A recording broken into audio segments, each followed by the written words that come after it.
Assalamualaikum warahmatullahi wabarakatuh. Perkenalkan, nama saya Ayu Milhatunisa dari Prodi PAI, nomor NIM 202001006.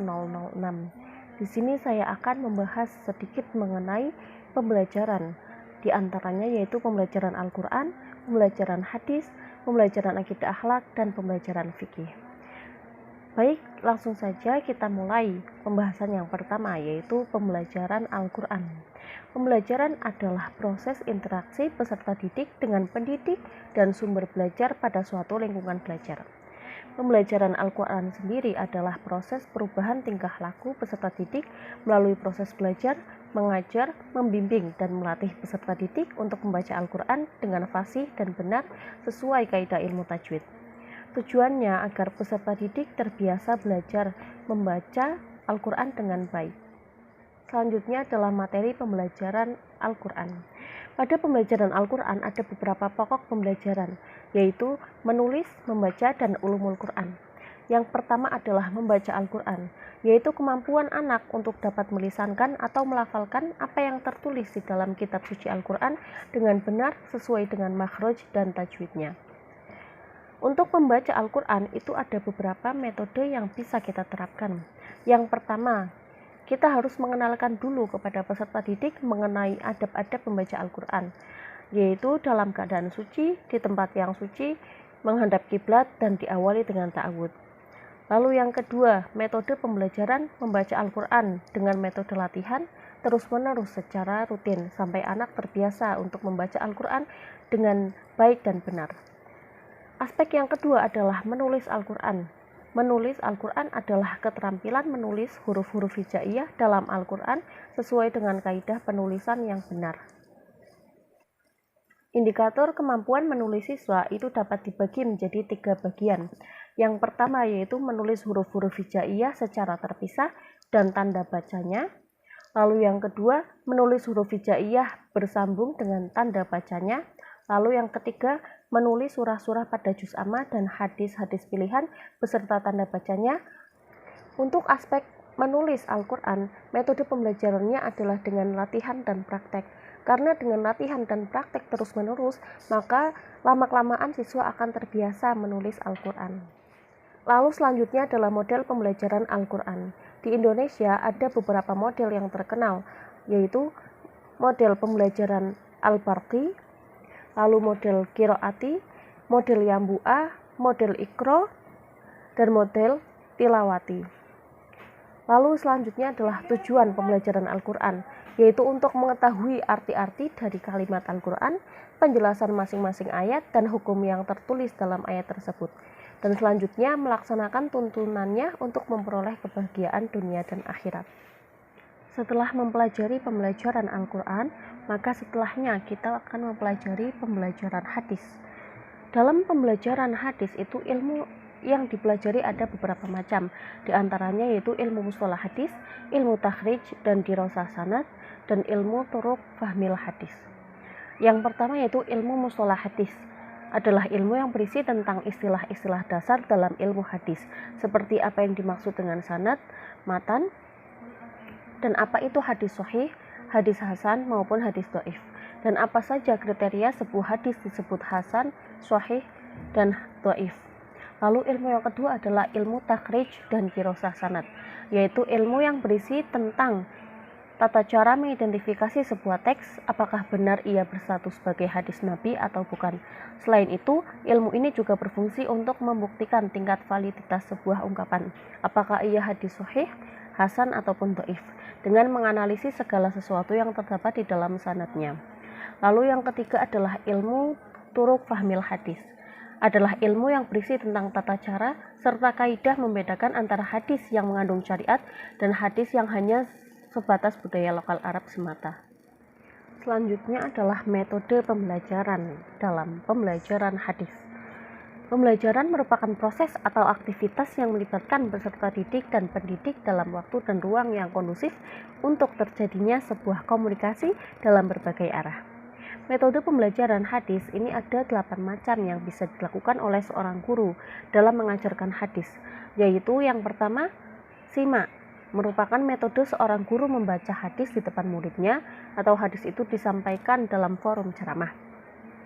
Lalu yang kedua adalah al-qiraah ala syekh, yaitu seorang murid membaca di hadapan gurunya. Yang ketiga adalah al-ijazah, yaitu pemberian izin seorang guru kepada muridnya untuk meriwayatkan buku hadis tanpa membaca hadis tersebut satu persatu. Lalu yang keempat adalah al-munawalah. Seorang guru memberi sebuah atau beberapa hadis atau kitab untuk diriwayatkan. Lalu yang kelima adalah al-mukatabah, yaitu seorang guru menulis hadis untuk seseorang. Dan yang keenam adalah i'lam al-syekh, yaitu pemberian informasi guru kepada murid bahwa hadis-hadis yang ada dalam kitab tertentu itu adalah hasil periwayatan dari guru, tanpa menyebut izin atau ijazah periwayatan si murid kepada orang lain. Lalu yang ketujuh adalah al-wasiyah, yaitu seorang guru mewasiatkan buku-buku hadis kepada muridnya sebelum pergi ataupun meninggal. Lalu yang terakhir adalah al-wijadah, yaitu ada orang yang menemukan catatan atau buku hadis yang ditulis oleh orang lain tanpa ada rekomendasi atau izin untuk meriwayatkan hadis di bawah bimbingan dan kewenangan seseorang. Untuk metode pembelajaran hadis biasanya dipakai di pesantren-pesantren tradisional itu ada metode sorogan dan metode wetonan. Sorogan adalah tiap-tiap santri itu membawa buku yang sedang dipelajari kepada kiai. Ia menyodorkan atau sorogan ke hadapan kiai, kemudian membacakannya kalimat per kalimat, menerjemahkan dan menjelaskan pada saat tiba gilirannya. Metode wetonan ini sama dengan metode halakoh atau metode ceramah yang dipakai kiai untuk buku yang sedang diajarkan. Kiai membacakan, menerjemahkan, dan menerangkan masalah-masalah yang sedang diajarkan.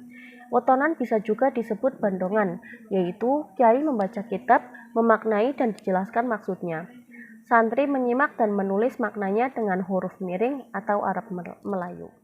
Salah satu metode pengajaran pada pesantren yang sudah tergolong halaf adalah musyawarah, yaitu cara ajar dalam bentuk seminar untuk membahas masalah yang berhubungan dengan pelajaran santri di tingkat tinggi. Selanjutnya yaitu tujuan pembelajaran hadis. Tujuan pembelajaran hadis adalah mengkaji hadis-hadis pilihan untuk bisa mengetahui sanad, perawi, isi hadis, dan kandungan hadis tersebut, yang mana hadis merupakan sumber hukum kedua setelah Al-Quran. Baik, selanjutnya yang ketiga adalah pembelajaran akidah.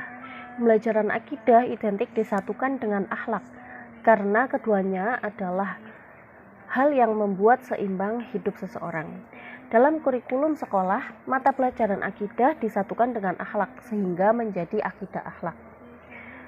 Pengertian pembelajaran akidah akhlak adalah upaya sadar dan terencana dalam menyiapkan peserta didik untuk mengenal, memahami, menghayati dan mengimani Allah SWT dan merealisasikannya dalam perilaku akhlak dalam kehidupannya sehari-hari. Dalam materi pembelajaran akidah akhlak ini ada beberapa aspek yang diajarkan. Yang pertama adalah aspek akidah, terdiri atas keimanan kepada Allah, meliputi sifat wajib Allah, mustahil Allah, sifat jaiz Allah, dan yang lain-lain. Lalu aspek yang kedua adalah aspek akhlak terpuji, yang terdiri dari khauf, taubat, tawadhu, ikhlas, bertauhid, dan akhlak terpuji lainnya. Lalu yang ketiga yaitu aspek akhlak tercela, meliputi kufur, syirik, munafik, namimah, dan ghibah. Tujuan pembelajaran akidah akhlak adalah yang pertama, agar peserta didik memiliki pengetahuan dan keyakinan yang benar terhadap hal-hal yang harus diimani, sehingga dalam bersikap dan bertingkah laku sehari-hari itu berdasarkan Al-Quran dan hadis. Tujuan yang kedua adalah agar siswa memiliki pengetahuan, penghayatan, dan keinginan yang kuat untuk mengamalkan akhlak yang baik dan berusaha sekuat tenaga untuk meninggalkan akhlak yang buruk. Lalu yang ketiga adalah akidah akhlak itu bertujuan untuk membentuk pribadi muslim yang luhur dan mulia. Seorang muslim yang berakhlak mulia senantiasa bertingkah laku terpuji baik ketika berhubungan dengan Allah, sesama manusia, maupun makhluk lainnya. Jasuri menambahkan bahwa tujuan pembelajaran akhlak pada intinya adalah agar setiap siswa memiliki pengertian baik buruknya sesuai perbuatannya, agar dapat mengamalkannya sesuai dengan ajaran Islam dan selalu berakhlakul karimah. Selanjutnya adalah metode pembelajaran akidah akhlak. Dalam pembelajaran akidah akhlak ada beberapa metode yang bisa digunakan, yaitu diantaranya metode ceramah. Guru memberikan uraian atau penjelasan kepada sejumlah murid pada waktu tertentu. Lalu yang kedua metode tanya jawab. Dan yang ketiga metode diskusi. Dimaksudkan untuk merangsang pemikiran serta berbagai jenis pandangan siswa. Lalu yang keempat adalah metode tugas dan resitasi. Lalu yang kelima adalah metode pembiasaan. Dalam aspek pembelajaran akidah akhlak, maka metode yang sesuai adalah pembiasaan untuk berbuat baik sesuai ajaran akhlakul karimah. Lalu yang keenam adalah metode keteladanan. Dengan keteladanan, maka siswa akan terbiasa untuk berbuat baik dalam kehidupannya. Kita sudah membahas pembelajaran Al-Quran, pembelajaran hadis, pembelajaran akidah akhlak, maka yang terakhir adalah pembelajaran fikih. Pembelajaran fikih merupakan salah satu bagian dari pendidikan agama Islam yang memiliki tujuan menumbuhkan iman dan takwa melalui pemberian pengetahuan dan pengalaman dalam hal hukum Islam, baik terkait ibadah maupun muamalah. Pembelajaran fikih bertujuan untuk mengajarkan murid agar terus berkembang sehingga bisa mengikuti dan menjawab setiap persoalan hukum yang sedang berjalan. Pendidik dalam hal ini dituntut untuk bisa memahamkan peserta didik terkait ilmu fikih. Di antaranya yaitu tata cara pelaksanaan dari ketentuan hukum Islam untuk dijadikan pedoman dalam menjalankan kehidupan terkait dengan hubungan antara manusia dengan Allah, manusia dengan alam, manusia dengan dirinya sendiri, ataupun manusia dengan makhluk lain. Selanjutnya adalah metode pembelajaran fikih. Metode dapat memudahkan guru dalam menyampaikan materi pelajaran dengan baik. Akan tetapi, hal itu juga tergantung dari kemampuan guru dalam menerapkan metode itu sendiri. Metode pembelajaran dapat diterapkan dengan baik manakala guru mempunyai kreativitas untuk menerapkannya. Untuk mengajarkan materi pembelajaran tersebut, guru dapat menerapkan berbagai metode pembelajaran atau menggabungkan beberapa metode pembelajaran. Di antaranya yaitu metode ceramah, metode diskusi, metode sosiodrama, metode pemecahan masalah atau problem solving, metode demonstrasi, dan metode resitasi. Adapun keenam metode di atas dapat dijalankan secara efektif serta efisien oleh seorang guru dalam melaksanakan proses belajar mengajar di kelas. Itu tergantung kemampuan gurunya, kemampuan dalam menerapkan metode tersebut. Demikian materi pembelajaran yang dapat saya sampaikan. Apabila banyak kekurangan, saya mohon maaf. Billahi taufiq wal hidayah. Wassalamualaikum warahmatullahi wabarakatuh.